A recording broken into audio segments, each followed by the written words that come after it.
Okay, because a lot of us, we're out here suffering from childhood traumas and wondering why we don't have any successful relationships as an adult. So let's address this. Okay. Okay, cool. So I want to talk about a few things, like how to um, heal from those things, where to start. So with healing childhood traumas, like I went through a lot as a child. I was raped multiple times. I was held against my will, kidnapped and raped for a week. My father shot my mother while we were in the house.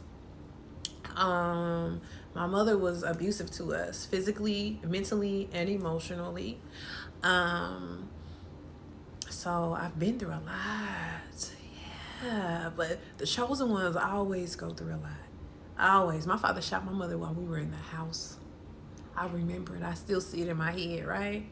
And so I've been through a lot. And a lot of people wonder why or how, not why, but how I have so much peace. And it's because I worked really hard to get to this point. It wasn't an overnight journey. I actually had to go through counseling.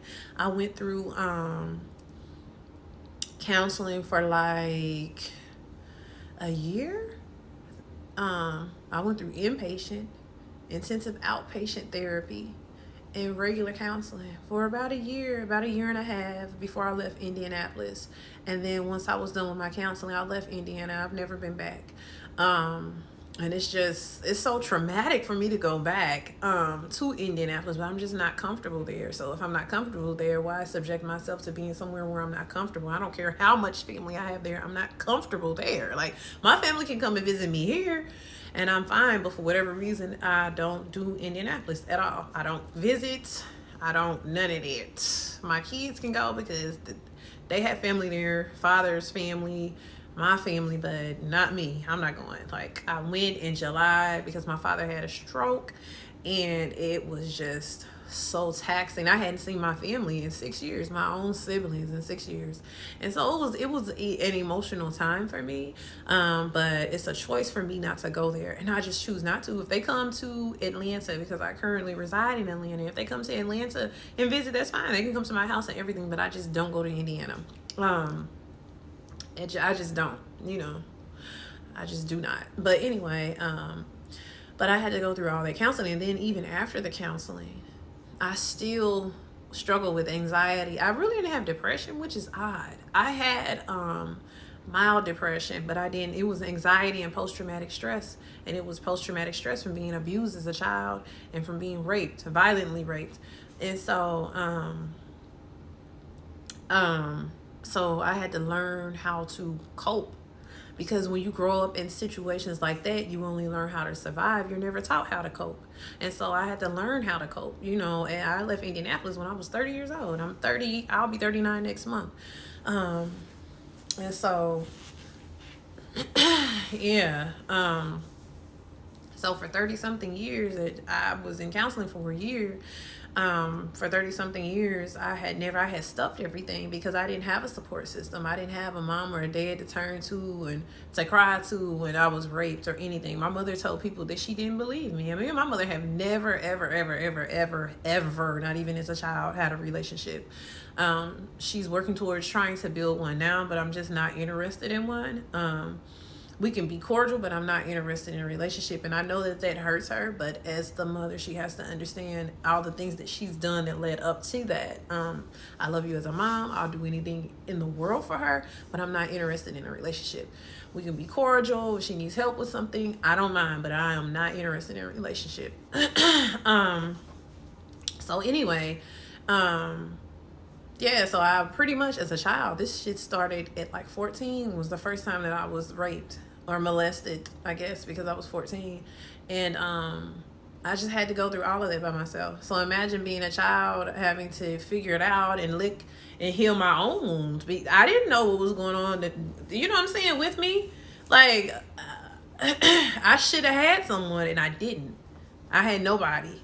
And so, I carried that for 15 years, right? And then at 30, it was just like I had gone through so much. I had a child that I gave up. It was like so much that happened, it all fell on me, and I had like a nervous breakdown. Like I need to go get help about this. And some people were like always in denial about the things they went through in childhood and they don't feel like they need counseling. But sometimes we do need counseling. Black people need to normalize mental health because it's important. And I didn't want to be the type of mother that my mother was to me. And that, so it was really important because at that time, my daughter, my baby, was a baby. I don't think she was one. She was one. She was one. My baby was a baby, and my son was like 6, going on 7, and I just wanted to be the best mother I could be for them, and I just wanted to know why I was so emotional and sad all the time, crying all the time, mad all the time, a ticking freaking time bomb. I wanted to know, so I went through counseling. The counseling helped because it helped me to recognize what was wrong, right? You know, like, this is what's wrong. Okay, you have post-traumatic stress from being abused, you have post-traumatic stress from being molested, and then you have anxiety from being abused because you didn't never know what was coming as a child. Your mother got up at 4:30 in the morning, cussed everybody out in the house. Y'all wasn't even allowed to sleep. You didn't know when she was gonna blow up, when she was gonna put her hands on you, when she was gonna call you a bitch or whatever. Like, cuss you the fuck out. And you're 8 years old. Like, you just you never knew. So this is why you have anxiety. You don't know. You were made to not know what was coming next. Throughout your childhood, you were made uncomfortable. You were made to feel unwanted and unloved. So once I figured all that out, I left Indianapolis. I moved to Texas. When I moved to Texas, I didn't have any family or friends. So then I'm isolated. Isolation brings revelation. I was away from everything that I knew, and I didn't even know myself. You know what I'm saying? Like, I was raised to be a Christian. My mother and grandmother, devout Christians. So I was raised to be a Christian. This is how you live your life. You're supposed to go get this degree. So I went and got my degree in criminal justice and, you know, all this other shit because that's what was beat into me. I was never allowed to have my own thoughts. I was never allowed to have my own feelings. I was never allowed to do anything. Do what we say do. And so I didn't know myself. And I was just like stuffing everything. I didn't know how to cope with anything. I only knew how to survive. I was taught I had to go into survival mode as a child, a baby.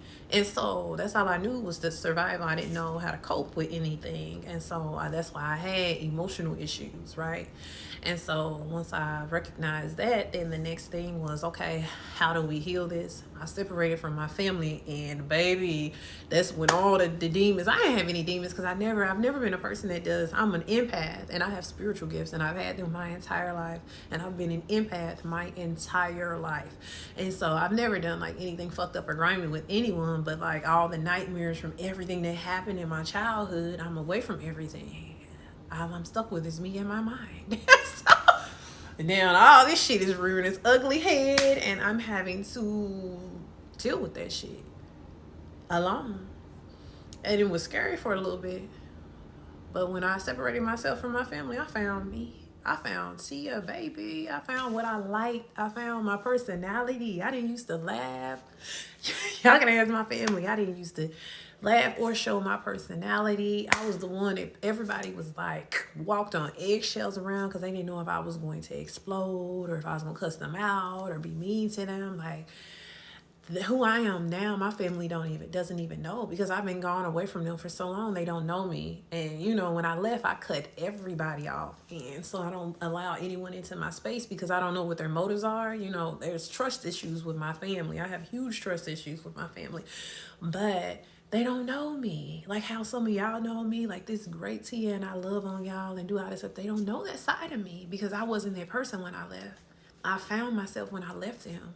And I had to do that. I became successful when I left them because I found myself. And then another part of that is I started struggling with, okay, do I want to be Christian? Like, I've never been drawn to Christianity, so ever, even when I was younger. But I was told that was what I was supposed to do.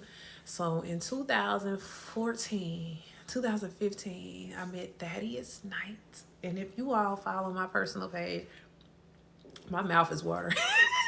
If you all follow my personal page, I know about Thad, young Thad. He was murdered in the day before Mother's Day of 2016, and that was like my twin flame.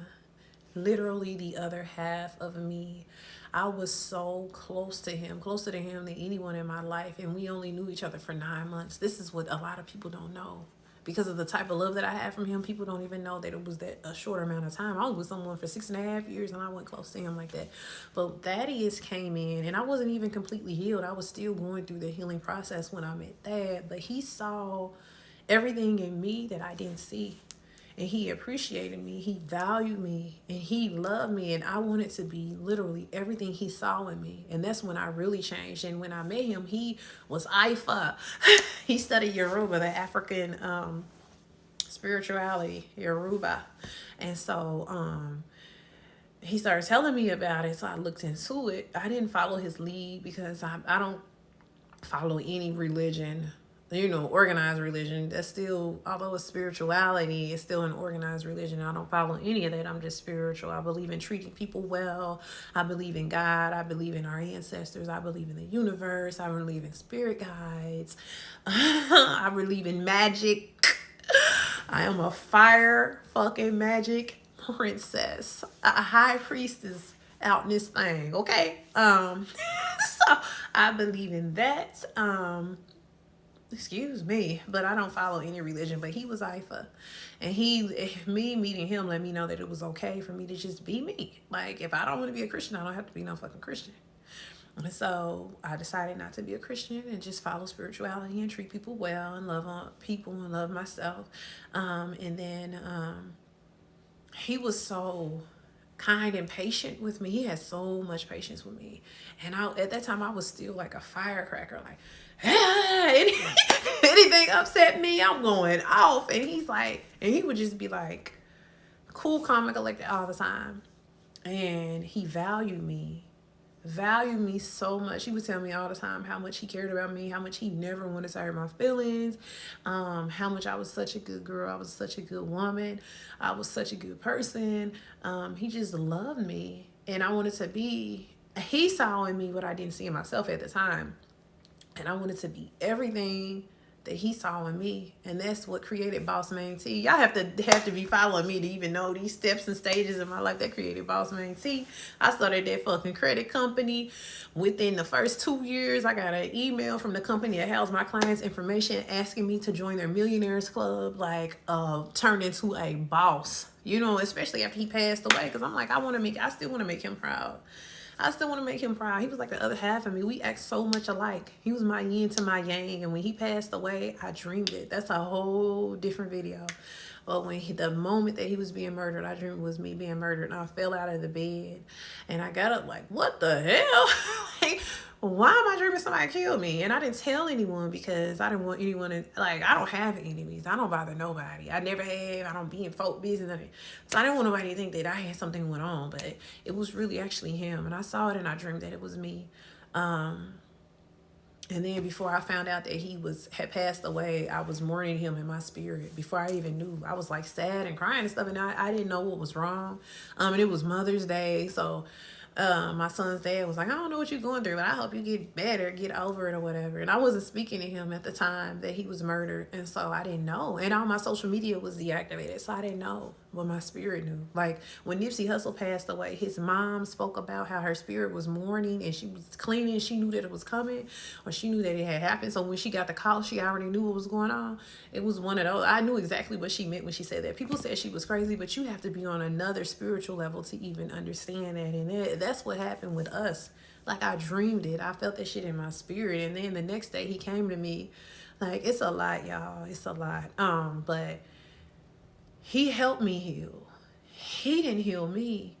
But because no one had ever genuinely loved me for me, not like the big booty, the big boobies, the cute face, the, you know what I'm saying? The accomplishments or any of that. But like me, who I was, he took the time to get to know me as a person, that's who I was, and it helped me heal.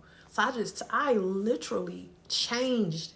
Like a whole 360. I started getting into chakras and my vibrating higher and being more healthy and natural cures and stuff. Like, oh my God, I changed into a whole nother person after him because he was really into all of it. Like, I credit him for so many of my accomplishments because he came into my life. So I know for a fact that someone loving you the correct way can help you heal. No one can heal you now, but someone can help you heal. You know, be sent to your life to help you heal. No one can heal you. Please don't ever think no one is responsible for your healing. The only person who's responsible for your healing is you. But people can come along the way, and that's what made me start the Healing Tears way, because sometimes we need someone to come and love us and see in us what we don't see in ourselves. And so I took that, and then I started learning to like just be accountable for stuff. You know, like sometimes we allow people to hurt us. No one can hurt us if we don't allow them to, right? So, and what I mean by that is somebody can do something messed up, but there's always warning signs, and we have intuition for a reason, and our intuition and our spirit guides and stuff. I've already said that, but it's our gut feeling, and if we get a feeling in our gut and we bypass it, and that person hurts us, we allow that because we had the warning sign. We just bypassed it because that's what we wanted to do. You feel what I'm saying? Just like no one can use you. You have to start programming yourself to understand these things. No one can use you. If you did something, you did it because you wanted to. So they can't use you. My grandma taught me that. My granny, she taught me that a long time ago. A long time ago, years ago, my granny told me, no one can use you. You did it because you wanted to. Now, they can try to take advantage of you, of your nature, because they know that you're going to do it. And then it's up to you to decide on if you want to keep dealing with that individual or not. Once you peep that they're trying to take advantage, but nobody can use you because you did it because you wanted to. So when people hurt us in relationships, we have to take ownership too, because it takes two people, right? So they hurt you. You knew the person wasn't shit, and they continuously hurt you. You're hurting yourself, because when they first show you who they are, you're supposed to leave. And if you don't leave and they do something else to hurt you, you have to take ownership for that because you allowed them to. Forgive yourself. That's part of forgiveness. That's part of healing. It's forgiving yourself for the part that you played in the situation. Well, I did this, that, and the other. I did make excuses for this person. I did let this person in. My intuition did tell me this, but I still went with it. You have to take responsibility for the part that you played in it. And then after you forgive yourself, say you're sorry for the things that happened as a child. If you feel like your parents didn't love you, or like me, that little 14-year-old girl that was violated. And whew, my eyes started to tear up. The little 14-year-old girl that was violated, no one ever comforted her. I had to go back to the 14-year-old girl and tell her she was safe. You know what I'm saying? You're safe. It's okay. In order for me to heal from that. Because if not, I would still be walking around angry, hurt, not trusting men, all this other shit. You got to go back to the child. If your father never came to see you, didn't spend time, and you wish that he spent time with you, go back to that child and apologize for your father. Apologize for allowing him to hurt you. You waited on it. It wasn't your fault, baby. It's okay. You're safe now. You have to go back to that person. And then you got to start learning how to take accountability for things. Me, like I just made a video about the guy that I was dealing with, and he drained the hell out of me, and he wasn't about the right. I knew it from the beginning. It was all type of red flags going off all over the place, but I didn't. And in the end, he ended up hurting me. He ended up cheating on me. Like, he built a whole new relationship under me. Like, that shit crushed my soul. I'm like, what type of fucked up? I done came out here with my kids, and I told him that. I said, anything could have happened. Any fucking thing could have happened. Anything could have happened. I'm out here with my kids alone. You would do that dirty ass shit after all the shit I did for you. But I had to go back to myself and be like, bitch, you let him do it. Because when he showed you he wasn't shit, when he showed you he wasn't on your level, when he showed you he was nothing, you still stayed. So bitch, don't be mad at him. Forgive yourself though. It's cool. You know, play as fuck up. Forgive yourself and let that shit go. Now he got to watch me through the window. Now he all on my fucking Instagram page, liking pictures and all in my views because he's trying to get my attention. Bitch, did you ever think I was ever going to motherfucking come back to your raggedy ass after you did that fucked up ass shit, bitch? You and that hood rat hoe can go jump in the fucking creek. And clearly she probably found out that you didn't have the money that you were pretending to have, and she kicked your ass to a curb. Now you're trying to come back over here. Baby, I don't want you. You were not on that level. You were never on the motherfucking level. Bitch, if you watching this video right now, Stay your ass off my page, ho. You were never on a fucking level. You ever thought I was that dumb? You got to be the most retarded motherfucker on earth. I really looking at him and my likes, y'all like, what? Boy, if you don't go to hell right now, hold your own hand and go to hell.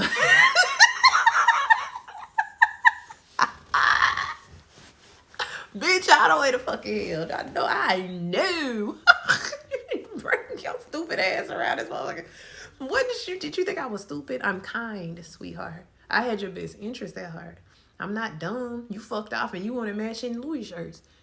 Both y'all some bum bitches. Honestly. Hey, listen, not gonna drag this man through the fucking mud. But that insulted me. Like, why would he go around my page? Like, he really thought I was gonna talk to him again. Are you stupid? You gotta be. No, I left you alone. And then after I made sure that this shit was out of my system, I went and got a big boss with big dick energy. Okay, stay off my page. I don't,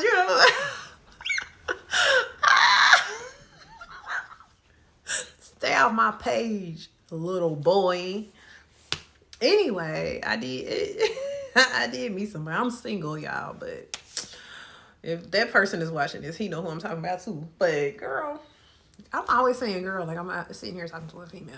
But what I was saying is I had to take ownership to the part that I played in that shit, because when he showed me who he was, I should have left.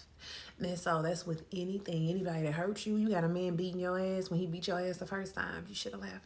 If you had somebody didn't appreciate you when they showed you the first time, they were unappreciative, you should have left. But no, sometimes we lie on love. Well, I love them when we use that as an excuse. Love is never an excuse. If that shit is toxic, if it's draining you, if it's not growing you, if it's not bringing you peace, it has no business in your life, and you need to let it go, and you need to apologize to yourself, and you also need to forgive yourself for allowing those people to hurt you, or as your mother or father. If you need to write that shit down so you can get rid of those past traumas and burn it, bury it in the backyard, step on it, bite it, whatever the hell it is that you need to do to release those past traumas, and then you need to move forward and make a conscious decision to be happy going forward, to vibrate, so you can love on other people, so you can be glowing, so you can get your glow on. Okay. So I'm so damn goofy. I'm such a nerd, y'all. But seriously, this is what you need to do. Whether you a girl or a boy, that's what you need to do. Write that shit down. If you don't want to go to talk to nobody about that shit, write it down. Right, how that shit hurt you, cry. Crying is not a weakness. This is for the men. It's not a weakness. Crying is a release. It's actually a release of the pain. It's a release of the emotion. So it is good to cry. Don't not cry. Cry. Okay? If you need to go in the closet at 2 o'clock on Tuesday, every Tuesday at 2. Or not at 2 for you. Some of y'all that be going to see Baba on Tuesday. But if you need to go on Wednesday and get in the closet and cry that shit out, do that shit. If you need to write it down and burn that shit, do that shit. Do whatever it is that you have to do to release that shit, so that you won't carry the burden of what other people have done to you any longer, so that you can let that shit go. Once you recognize the traumas and where it came from, okay, my dad used to leave me all the time, so now I have control issues. Or, okay, my dad wasn't around, so now I seek approval as a woman and men. Okay, my dad used to beat my mother, so now I'm letting niggas whoop my ass. Or, okay, my mother was verbally abusive, so now I'm verbally abusive to other people. Okay, so, trace it. Trace your steps. If you know you have a temper, recognize the things. Ooh, I had a little boosty crusty in the corner mouth going on.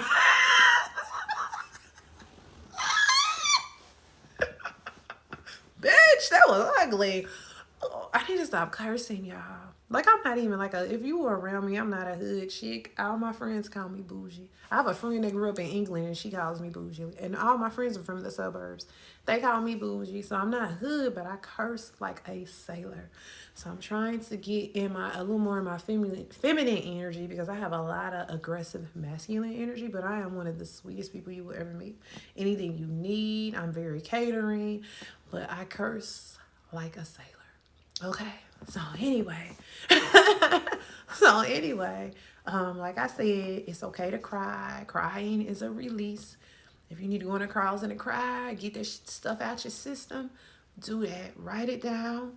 If it's to anybody that ever hurt you, write a letter to them and just write everything they did that hurt you and why it made you feel a certain way. And then write a letter to yourself, forgiving yourself. Burn that shit. Blow it off the balcony. Blow it off your back porch. Drive down the street and let it blow in the wind. Whatever it is that you need to do to release it. Release it so you can heal. Those childhood traumas, they'll play out in our relationships and everything. Honey, I used to be so damn aggressive. So aggressive. So now I'm like so laid back. It'll blow your mind. I've always been laid back though, but just I had a really bad temper. Like you can make me mad and it'll be World War III around this bitch. I'll drive my car through your house. And so yeah, I had to let that go. And I'm not there anymore. I just curse a lot. I curse a whole lot. A whole lot. A whole lot. So, uh, it's funny because it's true. I be cursing up a storm. I don't be meaning to curse like that. It's just, I don't know. But anyway, so yeah. So those are some things that you can do, some tools that you can add to your life.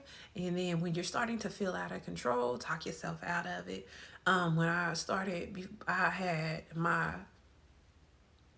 root chakra was off for a long time. So some of the exercises that I would do, because your root chakra controls all of your other chakras. And so your sacral, your heart, your throat, your third eye, I had to think about it, and your crown.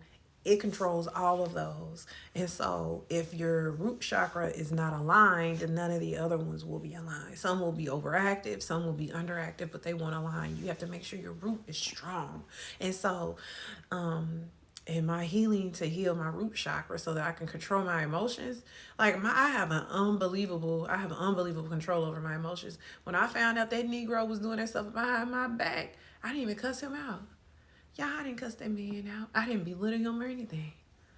I just told him, you a dirty ass nigga, and I left. Seriously, like, and it blew my own mind. I was like, this is the same Tia I've been doing for 38 years. The old Tia would have pulled up and did donuts in the front yard. But I didn't. I was just like, bye. Like, y'all, we ain't talking it out. Ain't no, I asked him about it, and he's like, girl, I had videos and pictures, okay? Why do I keep saying girl? I mean, yeah, no one's here but me. But I had videos and pictures, okay? Sent them to him, and he used to act like, honey, he one of them people you can catch him having sex with somebody, and he swear it wasn't him. You catch him in the pussy. Walk in the room and catch him in the pussy, and he'd be like, I was not having sex with her. One of I seen them videos, he was calling her that girl. Man, he got to lying. He didn't tell the truth. I was like, at that point, I was like, this is a mental illness. He got some type of mental illness.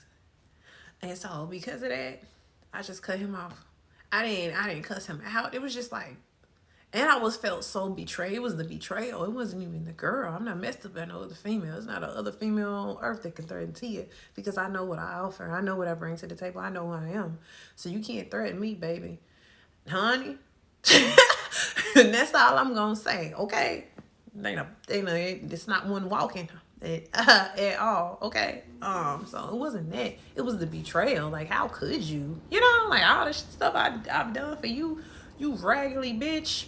How could you? Like, how could you? That's what it was. And it was just, I was so damn hurt, like, and in shock that I just walked away. I never said another word to him. I know what you did. I let him know that I knew, and that was it. We don't have anything to talk about. He lurking all around my page, baby. You're not even man enough to apologize. What would make you think I would even speak to you? If I saw him in public, I would walk past him like I never met that man a day in my life. And he lurking around my page, and I'm not going to block him because I want you to see this glow. You see it. I know you see it. You see the car, fool. You see them 2 new businesses, fool. You see my skin, baby. You see. And when I get a man, you going to see that too. I'm not blocking him. I want him to see this shit. But anyway. Anyway, but I'm serious, y'all. I'm sleepy. So my eyes are getting lower and lower because I'm so tired. And feel like I've been talking all damn day. I done made about 6 videos. I'm tired. But anyway, so those are some things that you can do to heal past traumas. And if you need any advice or need somebody to love on you, I say it in all my videos. Tia's here. I got you, Pooh. But if you want some bullshit, I'm gonna peep it out. I had somebody that came to me like, oh, I want you to help me with my healing. He was on some scumbag shit.